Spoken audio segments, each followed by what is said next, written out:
Madam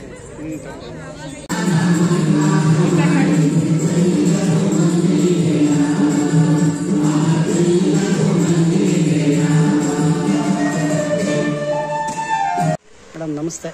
ನಮಸ್ಕಾರ. ಈ ಒಂದು ವಿಶೇಷವಾದ ಒಂದು ಕಾರ್ಯಕ್ರಮ ಹಮ್ಮಿಕೊಂಡಿದ್ದೀರಾ, ಅದರ ಬಗ್ಗೆ ತಮ್ಮ ಅಭಿಪ್ರಾಯ ತಿಳಿಸಿ. ಹೌದು, ಇದು ರಾಜ್ಯ ಮಟ್ಟದ ಒಂದು ಕಾರ್ಯಕ್ರಮ ಅಂತ ನಾವು ಹಮ್ಮಿಕೊಂಡಿದ್ದೀವಿ. ಪ್ರತಿಭಾ ವೇದಿಕೆ ಸೀಸನ್ 5 ಅಂತ. ಸೊ ಈಗಾಗಲೇ 4 ಸೀಸನ್ಗಳನ್ನು ಯಶಸ್ವಿಯಾಗಿ ಮಾಡಿದ್ವಿ. ಈ ಸರಿನೂ ಕೂಡ ಇಲ್ಲಿ ಬೇರೆ ಬೇರೆ ರಾಜ್ಯಗಳಿಂದ ಮತ್ತು ಹೊರದೇಶದ ಮಸ್ಕತ್ ನಗರದಿಂದ ಕೂಡ ಮಕ್ಕಳನ್ನು ತಮ್ಮ ಪ್ರತಿಭಾ ಪ್ರದರ್ಶನವನ್ನು ಮಾಡ್ಲಿಕ್ಕೆ ಕರ್ಕೊಂಡು ಬಂದಿದ್ದಾರೆ ಅಂತ ಹೇಳಿಕ್ಕೆ ನಮಗೂ ತುಂಬ ಖುಷಿಯಾಗುತ್ತೆ. ಶಿವಮೊಗ್ಗದಿಂದ ಬರ್ತಾ ಇದ್ದಾರೆ, ಸೇಲಂನಿಂದ ಬರ್ತಾ ಇದ್ದಾರೆ.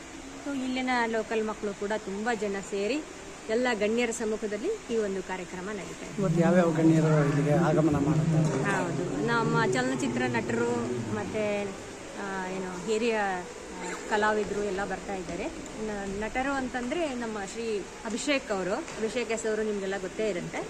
ಸುಮ್ಮನೆ ಬರೀ ಅಕಾಡೆಮಿಕ್ಸ್ ಒಂದೇ ಅಲ್ಲ, ಮಕ್ಕಳ ಸಂಪೂರ್ಣ ಸರ್ವತೋಮುಖ ಬೆಳವಣಿಗೆ ಆಗಬೇಕಂದ್ರೆ ಎಲ್ಲವೂ ಬೇಕು. ಮನುಷ್ಯನಿಗೆ ಒಂದು ಹವ್ಯಾಸ ಖಂಡಿತ ಇರಬೇಕು. ಅದರಿಂದ ಇನ್ನಷ್ಟು ಅವರು ಅಕಾಡೆಮಿಯಲ್ಲಿ ಹೆಚ್ಚಿನ ಆಸಕ್ತಿ ತೋರಿಸ್ತಾರೆ. ಎಲ್ಲ ಮಕ್ಕಳು ಇಂಥ ಕಾರ್ಯಕ್ರಮದಲ್ಲಿ ಭಾಗವಹಿಸಬೇಕು. ಪಾಲಕರು, ಸರ್ಕಾರದವರು ನಮಗೆ ಸಹಕಾರ ಕೊಡಬೇಕು ಅಂತ ಆಶಿಸ್ತಾರೆ. ಮತ್ತೆ ಎಷ್ಟು ವರ್ಷದಿಂದ ಈ ಕಾರ್ಯಕ್ರಮ ಇದು ತಮ್ಮ ಒಂದು ಇದು ಈಗಷ್ಟೇ ನಾವು ದಶಮಾನೋತ್ಸವ ಅಂತ ಮಾಡಿದ್ವಿ. ಬಟ್ ಆಫಿಷಿಯಲ್ ಆಗಿ ನಾವು ಮಾಡ್ತಾ ಇರೋದು 3 ವರ್ಷದಿಂದ. ಬಟ್ ನಿರಂತರವಾಗಿ 7-8 ವರ್ಷಗಳಿಂದ ನಾವು ಮಕ್ಕಳನ್ನ ಸೇರಿಸಿ ಸಾವಿರಾರು ಮಕ್ಕಳು ಇದರ ಪ್ರಯೋಜನವನ್ನು ತಗೊಂತಾ ಇದ್ದಾರೆ. ವರ್ಷದಲ್ಲಿ ಒಂದು 4-6 ಕಾರ್ಯಕ್ರಮಗಳನ್ನು ನಾವು ಮಾಡ್ತಾ ಇದ್ದೀವಿ.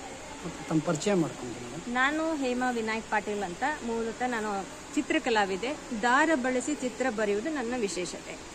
ಸೊ ಸುಮಾರು ಬೇರೆ ಬೇರೆ ಕಡೆಗಳಲ್ಲಿ, ರಾಜ್ಯಗಳಲ್ಲಿ, ಮಹಾರಾಷ್ಟ್ರ ಇರ್ಬೋದು, ಮಸ್ಕತ್ ಇರ್ಬೋದು, ಮತ್ತು ನಮ್ಮ ದಸರಾ ಉತ್ಸವ, ಎಲ್ಲ ನಾಡಿನ ಎಲ್ಲ ಪ್ರಮುಖ ಉತ್ಸವಗಳಲ್ಲಿ ಕೂಡ ನನಗೆ ಅವಕಾಶ ಸಿಕ್ಕಿದೆ.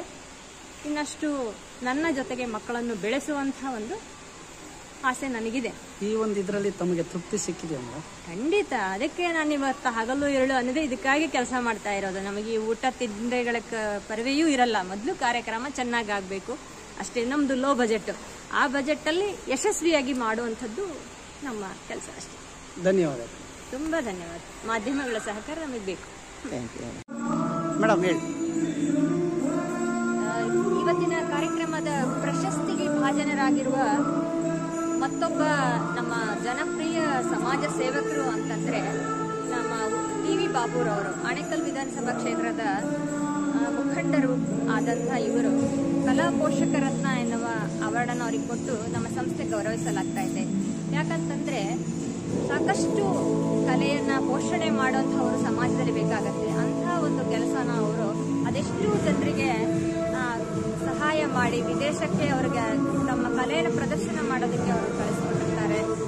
ಇದು ಒಂದು ಅವರ ಸಾಮಾಜಿಕ ಮುಖ ಅಷ್ಟೇ. ಹೀಗಾಗಿ ನಮಗೆ ನಮ್ಮ ಸಂಸ್ಥೆಯಿಂದ ಅವರಿಗೆ ಒಂದು ಗೌರವದ ಸಮರ್ಪಣೆ ಕಲಾ ಪೋಷಕ ರತ್ನ ಅನ್ನೋದು.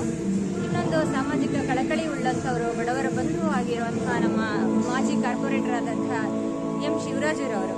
ಅವರು ಕೂಡ ಅಷ್ಟೇ ಅದ್ಭುತವಾದ ಕಾರ್ಯಕ್ರಮಗಳನ್ನು ಆಯೋಜನೆ ಮಾಡ್ತಾರೆ. ಸ್ಪಂದನ ಅನ್ನೋದು ಅವರ ಒಂದು ಸಂಸ್ಥೆ. ಆ ಸಂಸ್ಥೆ ಮುಖಾಂತರ ಎಷ್ಟೊಂದು ಜನ ಸ್ವತಃ ಕಲಾವಿದರು ಅವರು ಎಷ್ಟೊಂದು ಜನ ಕಲಾವಿದರಿಗೆ ಪ್ರೋತ್ಸಾಹ ಮಾಡ್ತಾರೆ.